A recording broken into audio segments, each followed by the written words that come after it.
लेखक यशपाल। कहानी समाधि की धूल। आवाज़ सविता दहिया।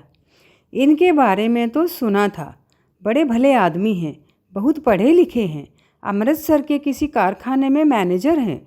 ससुराल का ध्यान कर घबराहट होती थी। सुना था ब्रज देहात है, पहाड़ में व्यास नदी के किनारे रेल तो क्या, नदी पार मोटर लारी भी नहीं जाती। निराले रीति रिवाज हैं। विदाई में छोटे भैया ससुराल तक साथ गए थे। बेर बेर पूछते जाते, जल या खाने को कुछ चाहिए? गर्मी तो नहीं लग रही? कुछ और ज़रूरत हो तो कहो। ओढ़नियों और फुलकारियों की तहों में यूँ लिपटी थी कि किसी तरह सांस भर ही आ रही थी। लज्जा के मारे बोल भी ना पाती, सिर हिलाकर रह जाती। नदी के किनारे मोटर लारी रुकी। नाउन ने उलझ गए कपड़ों को सुलझाया, कंधे को सहारा दे लारी से उतार पालकी में बैठा दिया। नदी पर नाव, नाव पर पालकी और पालकी पर मैं। ऐसे नदी पार कर कुछ दूर गए। बारात के साथ बाजे बज रहे थे। सामने दूर से भी बाजों का स्वर सुनाई दिया। बारात के साथ के बाजों का स्वर ऊंचा हो गया, समझा पहुंच गए। हमारे स्वागत में बाजे ससुराल के द्वार पर बज रहे थे। यूँ तो जो होना था हो चुका था। मैं अब इसी घर की वस्तु थी। परंतु द्वार पर पहुँचते तो कनपटियों से पसीने की धारें एड़ी तक बहने लगी। हृदय की गति बढ़ गई। बाजों की तुमुल ध्वनि, पटाखों और बंदूकों का शब्द, मंगलचारण गाती स्त्रियों के कंठ का सम्मिलित अस्पष्ट परंतु ऊंचा स्वर, पुरुषों की झुंझलाहट, चिंता और हुकूमत भरी आवाज़ें, विराट समारोह का गोलमाल हो रहा था। मेरे छोटे से हृदय में मेरा संसार बदल रहा था। कभी से मैं इस दिन की प्रतीक्षा और तैयारी कर रही थी। वह सब तैयारी व्यर्थ रही। हृदय आतंक से बैठा जा रहा था, सिर में चक्कर आने लगा। गीत गाती स्त्रियों के गिरोह ने पालकी को घेर लिया। पर्दा उठा। वहाँ थाम मुझे बाहर आने का संकेत किया गया। कांपते पैरों से मैं द्वार की ओर सरकने लगी। कुछ गोलमाल सा सुनाई दिया। स्त्रियों का गाना रुक गया। पहले समाधि पूजी जाएगी, इधर चलो न, भूल गए? हाँ हाँ चलो। मेरे कंधे थामे स्त्रियों ने मुझे घुमा दिया। गोलमाल में भैया का उत्तेजित स्वर सुनाई दिया। यह सब मसान मढ़ैया पूजने की खुरापात नहीं होंगे? क्या तमाशा हो रहा है? उत्तेजित स्वर में उत्तर मिलने लगे। यह तुम्हारा घर नहीं, हमारे रीति रिवाज कैसे नहीं होंगे? किसी ने शांति से समझाया, भाई पीर मसान की पूजा नहीं है, गांव का ऐतिहासिक स्थान है। नए ब्याहे लड़के लड़की के लिए आशीर्वाद की कामना से ऐसा किया जाता है। इसमें हर्ज की कोई बात नहीं है। मन में आया भैया व्यर्थ में झंझट कर रहे हैं। जब मुझे दे ही डाला तो अब उनका अधिकार ही क्या? स्त्रियों का गिरोह चलने लगा। उसके बीच कंधों से थाम कर मुझे चलाया जा रहा था। कुछ लड़के लड़कियां उत्साह से भागते हुए आगे आगे चल रहे थे।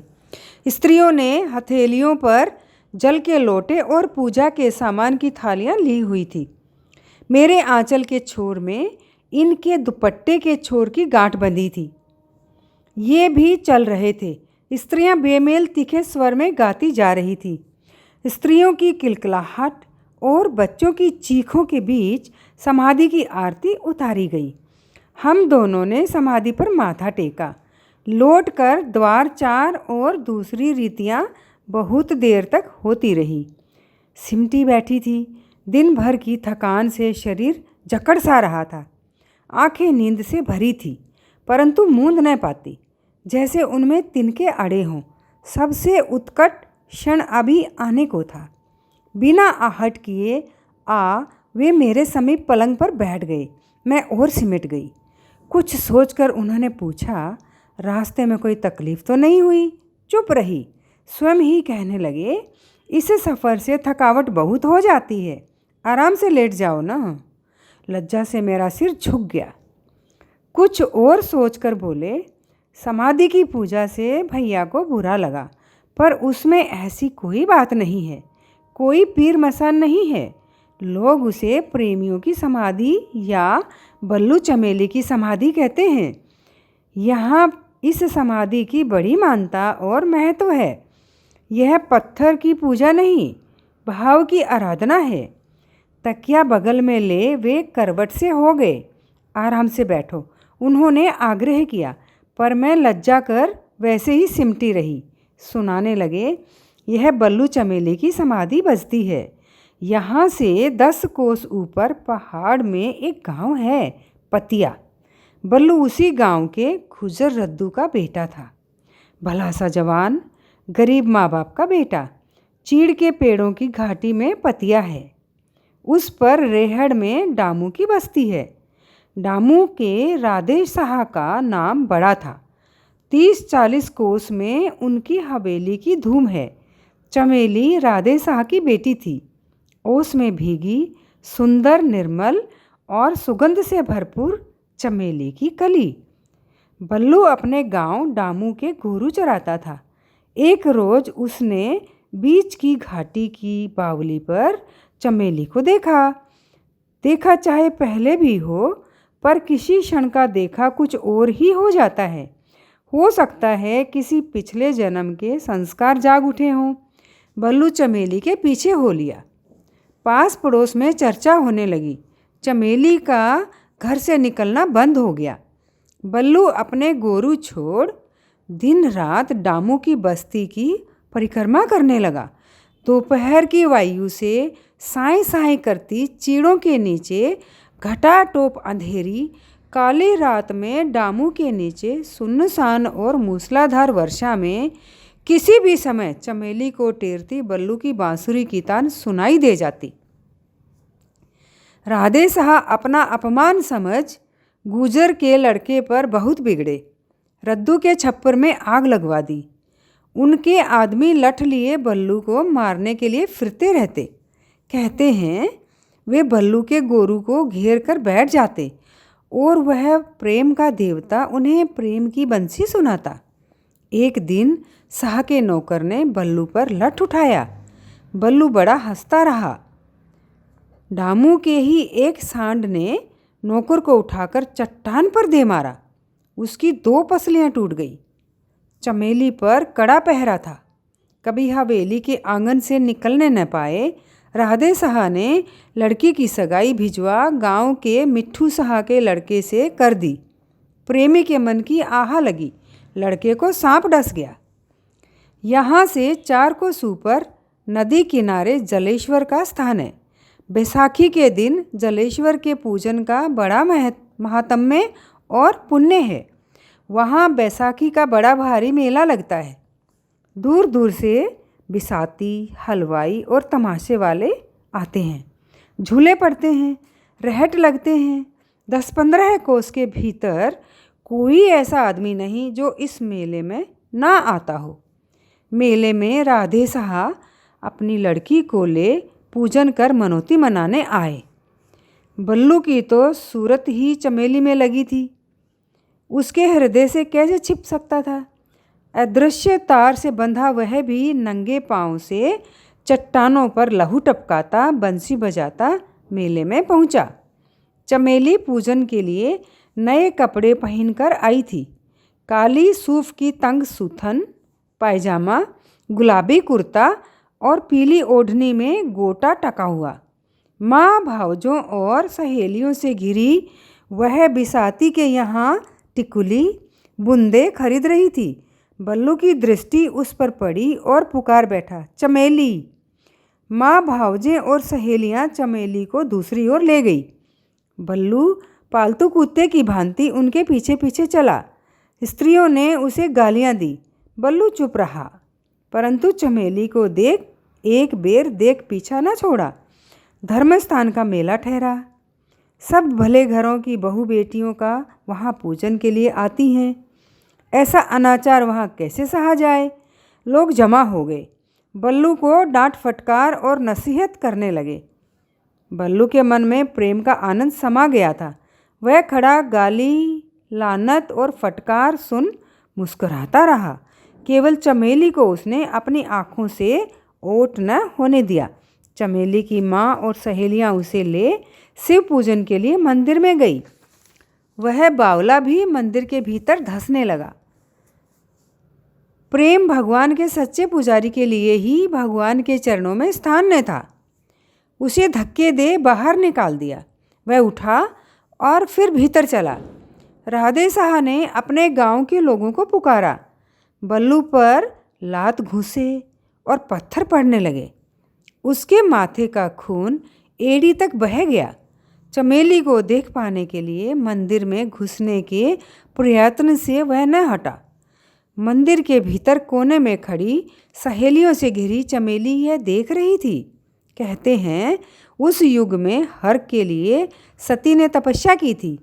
उसी का बदला हर बल्लू के रूप में तपस्या कर दे रहे थे। सती चमेली से न रहा गया। आंसू बहाते हुए अपनी माँ की बगल से आकर उसने कहा, इतना ही मेरा प्यार है तो नदी में जाकर डूब मर। क्या मेरी जगह साई करा रहा है? ऊपर पहाड़ी से गिरती पड़ती व्यास जलेश्वर में आती है। जल तीर जैसा तेज, बर्फ जैसा ठंडा। नदी बड़ी बड़ी और पैनी चट्टानों से भरी है। नदी की धार इन चट्टानों से टकराती है तो बाँसों ऊंची फुहारें उठती रहती हैं। नदी का पाट फेन से भरा रहता है। मनुष्य तो क्या, यदि समूचे वृक्ष का कूंदा भी उसमें गिर जाए तो चिपटियाँ उड़ जाएं। चमेली की बात सुन बल्लू जैसा क्षण भर को सहम गया। फिर नदी की ओर मुँह कर दौड़ पड़ा। सब लोगों के देखते देखते वह नदी में कूद पड़ा। सभी लोगों की भौचक दृष्टि उसी ओर थी कि जैसे हवा में बिजली कौंध गई। बल्लू के कदमों पर चमेली दौड़ती दिखाई दी, उतनी ही तेज और उससे भी अधिक उतावली। कोई कुछ समझ या बोल सके इसके पहले ही वह नदी के उमड़ते फेन में कूद पड़ी। विस्मय स्तब्ध बेबस लोगों की पंक्तियाँ नदी के किनारे खड़ी थी, पर कोई क्या कर सकता था। प्रेम की महिमा। अगले दिन लोगों ने देखा, यहाँ एक चट्टान पर एक दूसरे की बाहों में लिपटे दोनों के शरीर रखे हैं। भक्ति भाव से उठा लोगों ने उन्हें सद्गति करने के लिए चिता दी, परंतु उनकी तो सद्गति पहले ही हो चुकी थी। यहीं उनकी समाधि बनाई गई। अब जलेश्वर से के पूजन के साथ इस समाधि की पूजा होती है। ब्याह के पश्चात द्वार प्रवेश से पहले नई आई बहू के साथ वर प्रेमियों की समाधि की पूजा करता है। लोगों का विश्वास है इससे उनमें कभी प्रेम क्षय नहीं होता।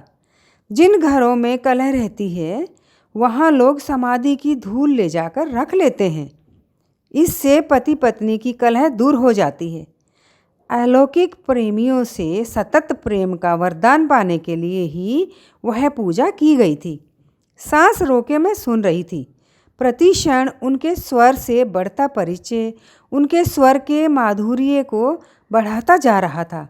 बात समाप्त हो जाने पर हृदय से एक गहरा निश्वास उठा और मेरा सिर प्रेम के माधुर्य की स्मृति और नवीन अनुराग से झुक गया। मेरा श्वास रुकने लगा। अक्षय और सतत प्रेम का वरदान पा अनुराग की प्रथम घड़ी में ही प्रेमी को धोखा दे जीवन को कैसे विषाक्त कर दूं? सिर झुकाए चुप रह गई। आंसू छलक आए और भी तरल अनुरोध से उन्होंने वहाँ मेरी पीठ पर रख दोहराया, बोलो।